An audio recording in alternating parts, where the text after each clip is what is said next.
We came all the way to this shabby house, so you better treat us well today. My son, Nick, who was visiting after a long time, didn't even bother to greet us properly and started acting arrogantly as soon as he entered the house. His wife, Rachel, who came along, looked completely different from the last time we saw her, dressed much more flamboyantly. I had been looking forward to seeing them, but I was shocked by their unexpected behavior. We brought your beloved Laura, so of course you'll treat us to lunch, right? We don't plan on staying long, so please hurry up and prepare it. Their rudeness left me more confused than angry. Sensing my distress, my cherished granddaughter, Laura, came over to me as they were getting ready to leave. Sweet Laura was still the same kind child as always. Grandma, thank you for today. I have a little gift for you.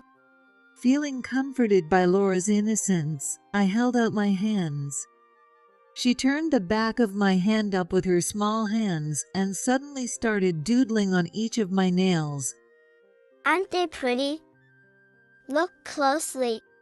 Laura said proudly, but before I could respond, Rachel, who was impatient to leave, took Laura away. To anyone else, the drawings on my nails would just look like childish doodles. However, when my husband, Scott, and I looked at them, our faces suddenly turned serious. Realizing that the drawings contained her distress message from Laura, Scott and I decided to confront Nick at his house. My name is Ashley, and I'm 61 years old.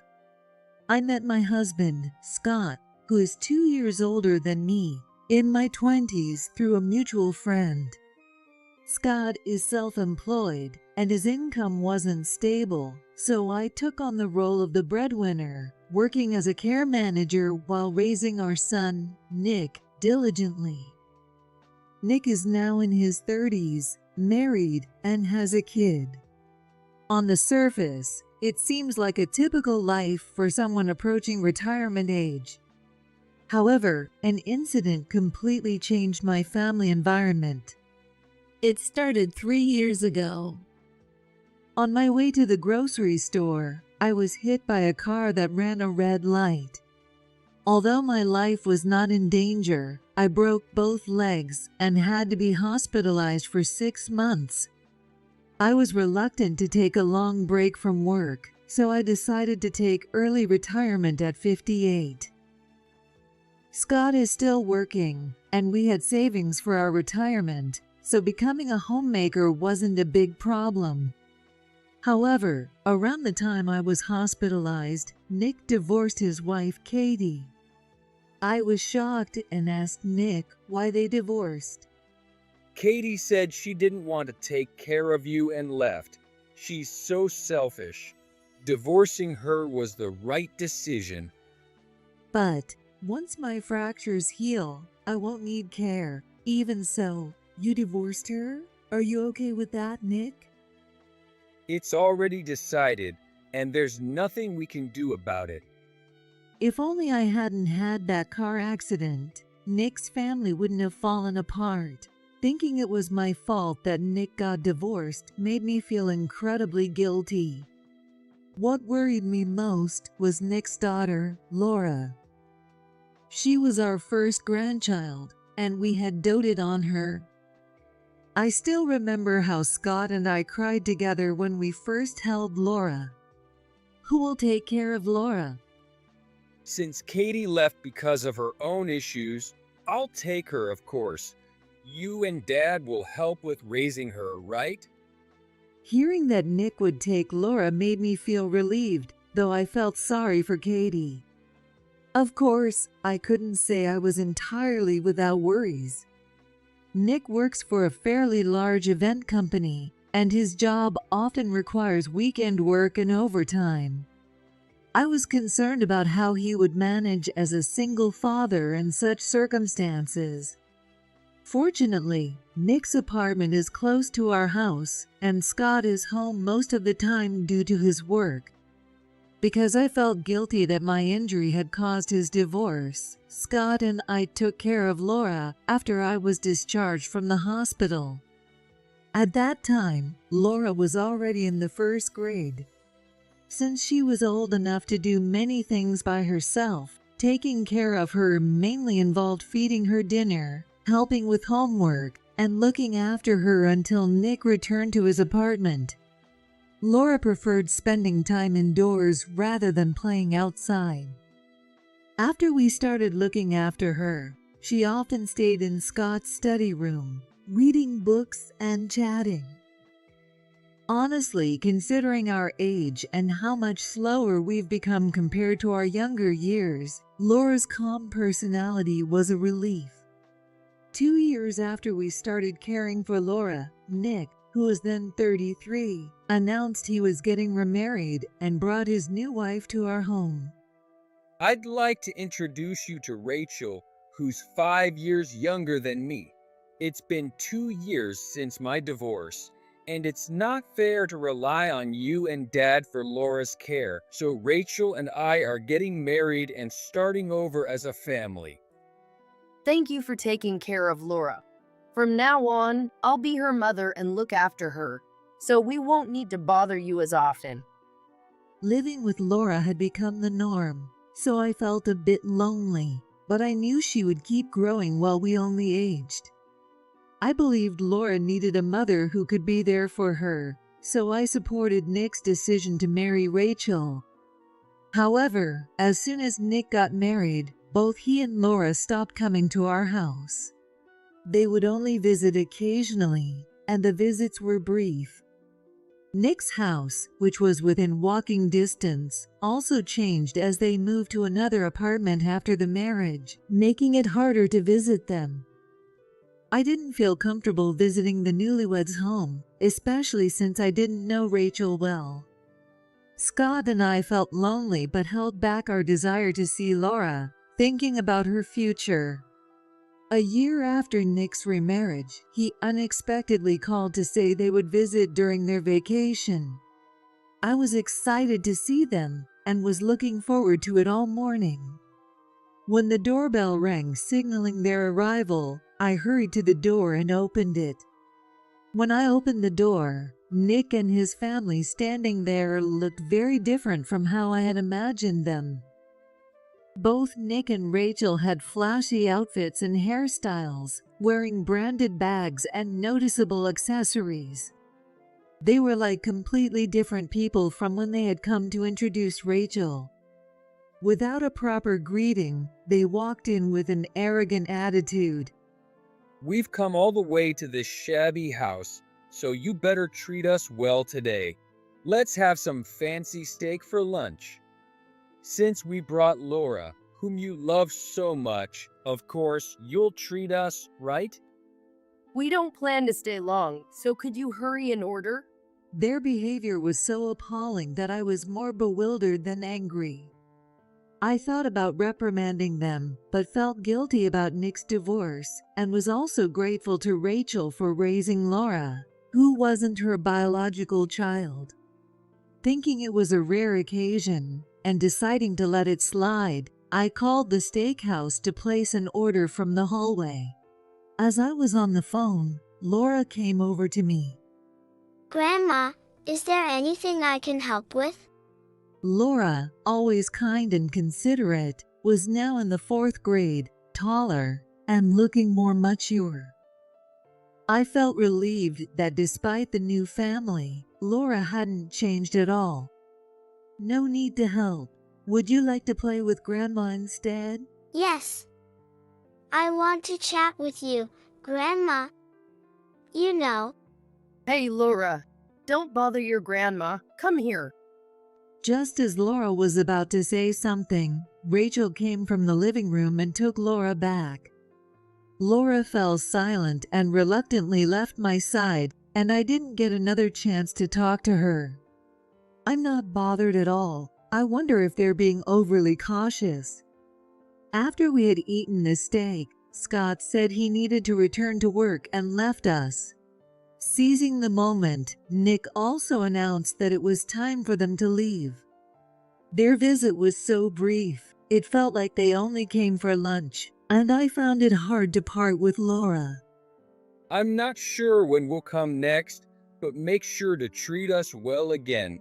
Come on, Laura, we're leaving. Wait a moment, Dad.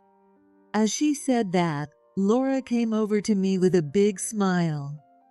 In her hand was a red marker she had taken from the pen holder. Thank you for lunch today, Grandma. I want to give you a present.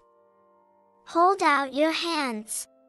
I was charmed by Laura's innocent gesture and obediently held out my hands. What could she be giving me? Whatever it is, I'll be happy if it's from Laura. I held out my palms, but Laura flipped my hands over. With her small hand, she turned my wrinkled hand over so the back was facing up. Then, she removed the cap from the marker and suddenly began doodling on each of my nails. Do you know what this is? It's called nail art. I'm going to make your hands look pretty, Grandma. I was impressed that Laura, even as a young elementary school student, already knew about nail art and had an interest in fashion. Since I had worked in social welfare until a few years ago, I had rarely done anything to care for my hands, let alone paint my nails. While I felt a bit uneasy about having something drawn on my nails, I decided to let Laura do as she pleased since I was now a homemaker. All done. Isn't it great? Look closely. After finishing the drawings on my 10 nails, Laura smiled proudly. I brought my hands closer to my face to see what she had drawn and found them covered with childlike illustrations of hearts and stars. On the pinky of my right hand, Laura had written her name in the small space, like an artist's signature. Just as I was about to thank Laura, Rachel, who had been impatiently urging them to leave, took Laura's hand and left. And so, Nick and his family's visit ended abruptly. Later that night, I was washing the dishes when Scott, noticing how tired I looked, decided to make coffee for me. While Scott boiled water, we reflected on the events of the day. Nick and Rachel seem to have changed a bit, don't they? I was quite surprised. Rachel, too. They both seemed a bit too flashy. Well, it seems they aren't having financial troubles. Laura seemed as cheerful as ever, and if we interfere too much, they might resent us. Yes, but there were a few things that concerned me. Laura seemed eager to talk about something the entire time, but in the end, I never got to hear what it was. Whenever she tried to come closer to chat with me or Scott, Rachel would stop her. We barely exchanged a few words. Just as I noticed Scott looking at me, waiting for me to speak, he pointed at my hand. What happened there? I immediately realized he was referring to the doodles Laura had drawn, so I stopped washing the dishes and showed my hands to Scott. Apparently, Laura had used a permanent marker, and the drawings didn't come off with just a rinse. Laura drew this just before she left. Isn't it well done? Laura drew this. Maybe your strange feeling is right. This must be a message from Laura. What? What do you mean?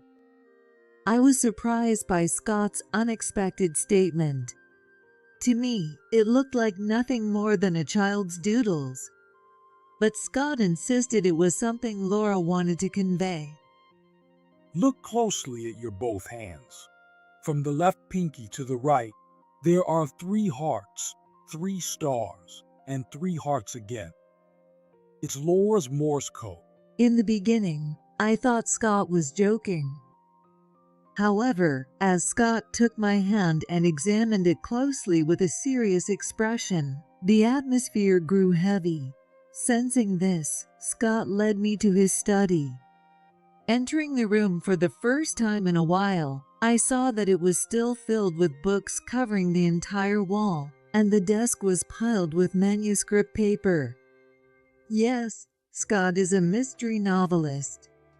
However, he's not a well-known author, and his income is less than that of an average office worker. So until 3 years ago, I was the primary breadwinner of our family. Scott opened a box from the bottom drawer of his desk without hesitation, revealing a stack of letters written on cute stationery that didn't match his room. These are letters from Laura. She used to write them while I was working, reading books from this room. Are these really letters, not just doodles? The letters weren't words or sentences, but rather a series of hearts and stars arranged randomly, just like the drawings on my nails. It took me a while to realize, but this is Laura's version of Morse code. Hearts are short signals, and stars are long signals. It looks random, but when you combine the short and long signals, they form letters. No way. It's hard to believe a child that young would know something like that. Laura is very smart. She doesn't play outside much, but she's read through all the mystery novels in this room. If she doesn't know a word, she looks it up or asks me. So, if this really is Morse code, what does it say? 3 hearts means and 3 stars mean all. So, the message on your nails reads so's. Scott's deduction shocked me. It felt like a scene from a mystery novel where the characters discover the identity of the culprit. What? No way. If this really is Laura's SOS signal, what is she asking to be rescued from? Saying that, I suddenly realized. All day, Laura had seemed like she wanted to tell me something. It wasn't because the topic was difficult to discuss, it was because she was afraid someone would hear. And the people Laura was wary of were Nick and Rachel. She didn't want her parents to hear what she had to say, but she wanted to leave a message for me, so she drew it on my nails. Could it be that Laura is experiencing something terrible at home? Maybe, but it could also be that we're overthinking. Still, Laura's behavior was definitely strange, and I'm worried. It's late now, so should we visit their house tomorrow? Yes, let's do that. I knew his new address Nick had moved to after remarrying, but I had never visited. Scott and I decided to go there without telling them. I hope nothing is wrong with Laura. I kept praying for that, and before I knew it, morning had arrived without me getting much sleep. The next day, we headed to their house in Scott's car early in the morning. It was a scorching hot day, and the summer sun blazed through the car windows. When we reached the address Nick had given us, we found a newly built apartment complex. However, even though it was still early in the morning, Nick's car wasn't in the parking lot. Nick's job is busy this time of year, but according to what he said yesterday, he should have had 3 more days off. Maybe they all went out, but since we're here, let's at least ring the doorbell. Feeling a strange sense of unease, I suggested it, and Scott agreed. We parked the car in an empty space and moved to their apartment. 2 adult umbrellas and 1 child's umbrella were propped up outside the entrance, indicating we had the right place. We exchanged a glance and nodded, and I nervously pressed the doorbell. The chime sounded, and we waited outside the door for a while, but there was no response from inside. Were we just overthinking this? Just as we were about to leave. Grandma, A faint voice came from the intercom. Laura is inside. Laura, are you there? Can you unlock the door for us? But Dad and Mom told me not to open the door for anyone. Oh no. It's okay. Grandma and I are here because your dad asked us to come. Can you open the door for us? Really? Okay, I'll unlock it now. Hearing Laura's faint voice, so unlike her usual cheerful self, Scott's worry grew. He quickly lied to guide Laura into unlocking the door. We heard the slow turn of the lock, and when I opened the door, I found Laura slumped against the wall, looking exhausted. I hurried over and held her, feeling that her body was burning hot. The room was sweltering, likely because the air conditioner was off.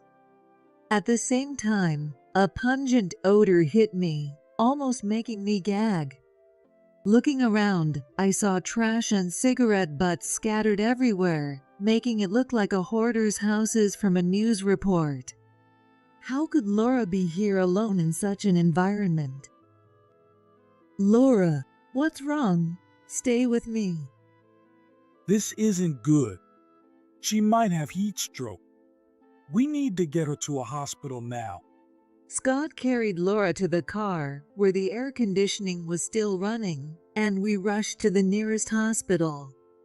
Laura was on the verge of heat stroke, but she began to recover after receiving treatment at the hospital. Thinking about what could have happened if we had left any later made me shiver. While we were at the hospital, Scott repeatedly tried to call Nick, but there was no answer, not even a ring. What on earth is going on? We brought Laura back home and decided to ask her what had happened. We got your message, Laura. You wrote it here because you wanted us to rescue you from that house, right?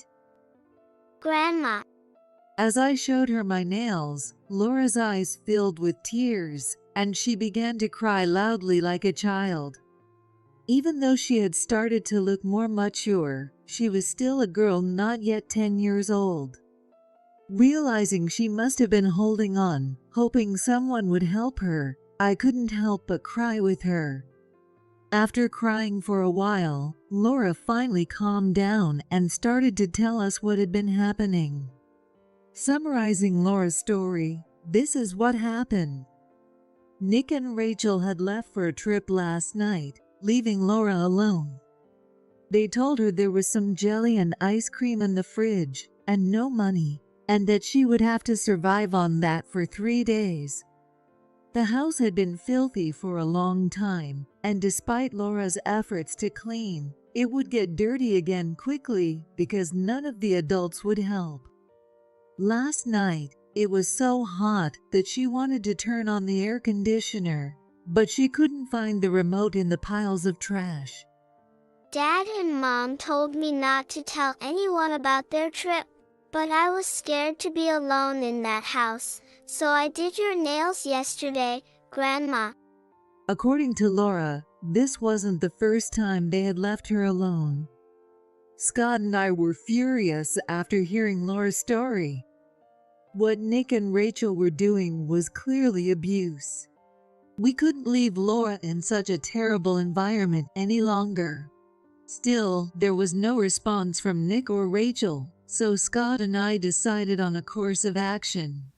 A few days after Laura had been left alone, after repeatedly trying to call, Nick finally returned my call. What's up, Mom? I'm busy, so make it quick. I just want to ask you one thing, Nick. How is Laura doing? Laura?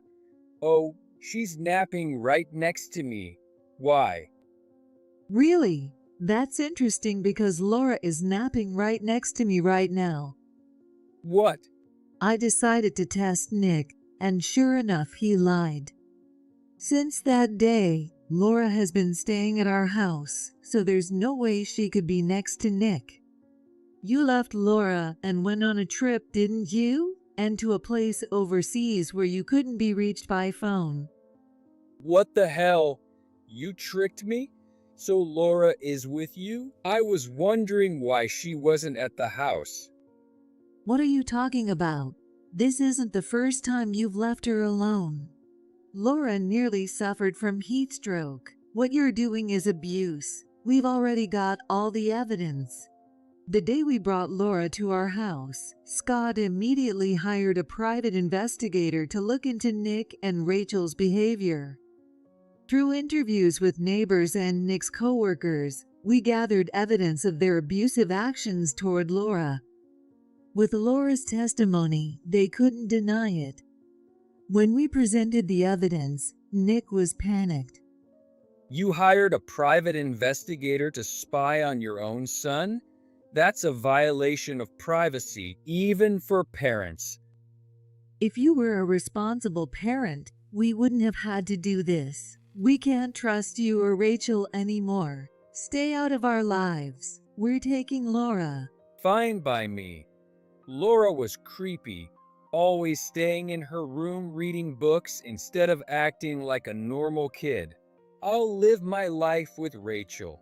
Just make sure you never show your faces to us again. Nick shouted and hung up the phone. I had to angrily cut ties with Nick, and though I felt some regret about how this ended, I wondered if this was really the best outcome for Laura. We'll make sure Laura is happy with us. As I stroked Laura's head while she slept peacefully, I made a vow in my heart. However, we faced numerous problems. While we had taken Laura in, legally adopting her was complicated. She didn't have to change schools, but practically speaking, raising our grandchild would present various challenges.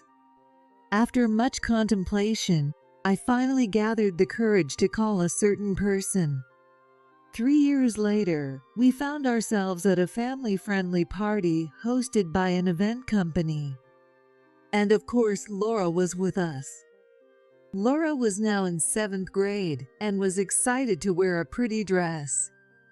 During the mingling before the party started, I noticed a familiar figure holding a glass of champagne.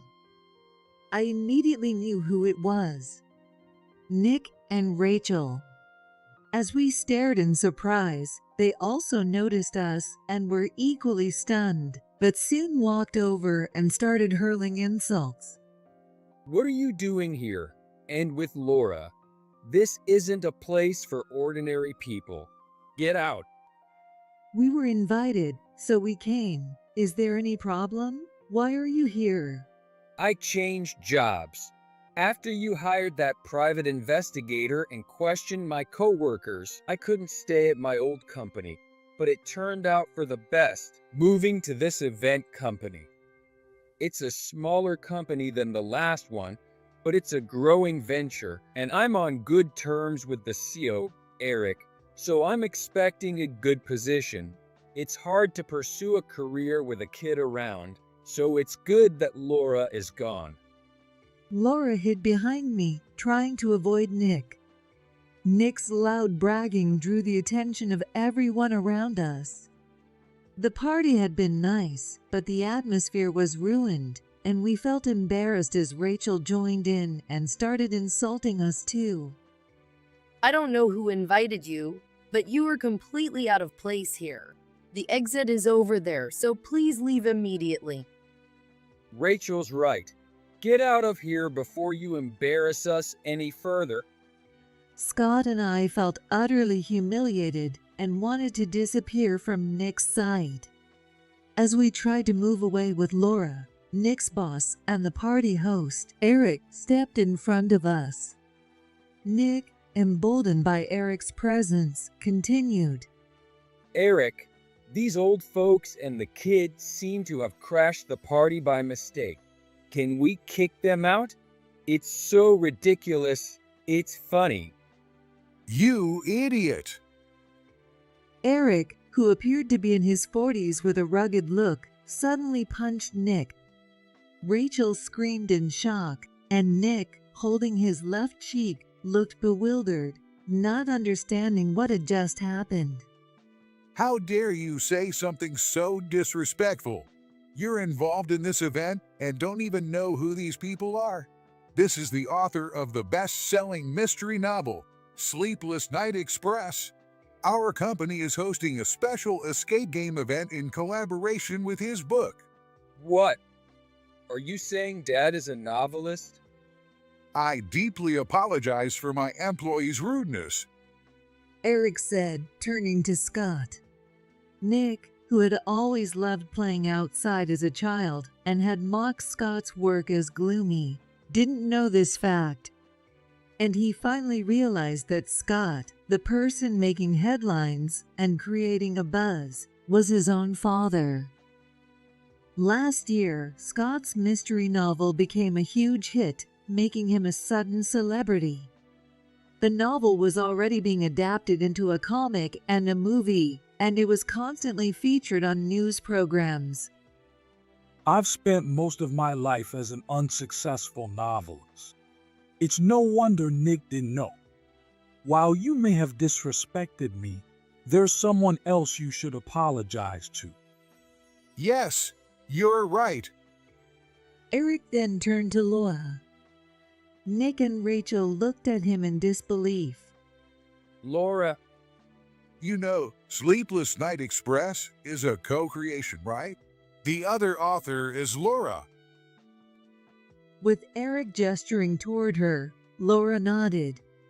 In fact, Laura was the one who came up with the concept for Sleepless Night Express. Laura, who had always loved books, possessed an extraordinary talent for writing. She created the storyline and the tricks, and Scott turned them into his novel. The characters Laura created were incredibly compelling, which appealed to people who typically didn't read and to the younger generation, leading to the book's massive success. this can't be real. Laura, a novelist?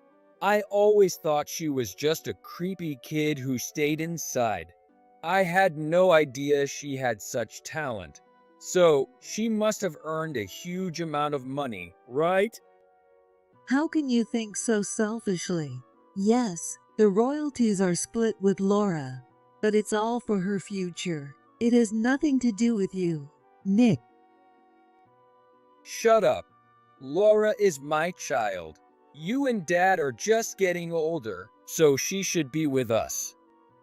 Nick grabbed Laura's thin arm with force, pulling her towards him. Laura struggled desperately, but she didn't have the strength to break free from an adult man's grip. As we hesitated, unsure how to stop Nick, Laura was caught. The next moment, someone approached from behind Nick, pried his hand off Laura, and in a flash, slammed Nick to the floor. Laura looked at the person and, with relief and joy, exclaimed, Mom. The person who had taken down Nick with martial arts was Laura's real mother, Katie. I had invited Katie to today's party, and she said she would come after work. Her perfectly timed entrance was met with cheers from the surrounding crowd.